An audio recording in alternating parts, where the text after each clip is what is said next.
வைணவ திருத்தலங்களில் திருப்புலானி ஆதி ஜெகநாத பெருமாள் கோவில் சிறப்பு வாய்ந்தது.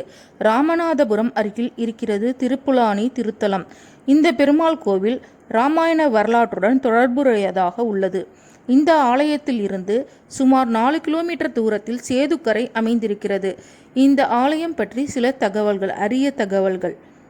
ராமபிரான் கடலில் பாலம் கட்ட அனுமதி வேண்டி நின்றான். ஆனால் கடலரசன் ராமர் முன்பாக தோன்றவில்லை.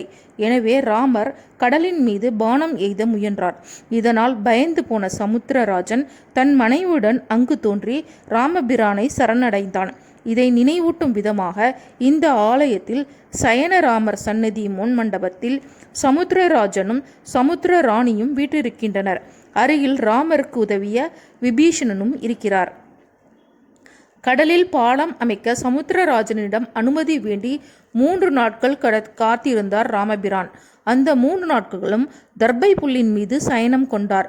அதன் அடிப்படையில் இந்த ஆலயத்தில் ராமர் ஆதிசேஷன் மீது தர்பை விரித்து சயனித்த நிலையில் சிலை வடிவமைக்கப்பட்டுள்ளது.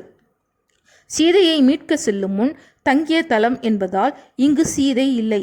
ஆதிசேஷன் இருப்பதால் அவரது வடிவமான லக்ஷ்மணனும் இங்கு இல்லை. ஆஞ்சநேயர் மட்டும் உள்ளார். கருவறை சுவரில் கடலில் பாலம் அமைக்க ஆலோசனை செய்த சூரியன், சந்திரன், தேவர்கள் ஆகியோரும் இருக்கிறார்கள். குழந்தை பாக்கியத்திற்காக தசரதர் புத்திரகாமேஷ்டி யாகம் நடத்தினார். யாக குண்டலத்தில் இருந்து தேவதூதன் ஒருவன் அளித்த பாயசத்தை தனது 3 மனைவிகளுக்கும் வழங்கினார். அவர்கள் அதை சாப்பிட்டனர். அதன் பலனாக அவர்களுக்கு ராமன், லக்ஷ்மணன், பரதன், சத்ருகன் ஆகியோர் பிறந்தனர். இத்தலம் அருகில் உள்ள சேதுக்கரையில் நீராடிவிட்டு கோவிலுக்கு வந்து நாகர் சிலைக்கு முன்பாக கணவனும் மனைவியும் உபவாசம் இருக்க வேண்டும். பின்பு அன்றிரவு கோவிலில் தங்கிவிட்டு மறுநாள் காலையில் நாக பிரதிஷ்டை மற்றும் புத்திரகாமேஷ்டி யாகம் செய்ய வேண்டும். யாகம் முடிந்ததும் பிரசாதமாக பால் பாயசம் தரப்படும். இதனை அருந்தினால் குழந்தை பாக்கியம் கிடைக்கும் என்பது ஐதீகமாக உள்ளது. மேலும் இதுபோல் தெரிந்து கொள்ள என்னுடைய சேனலை சப்ஸ்கிரைப் செய்யவும்.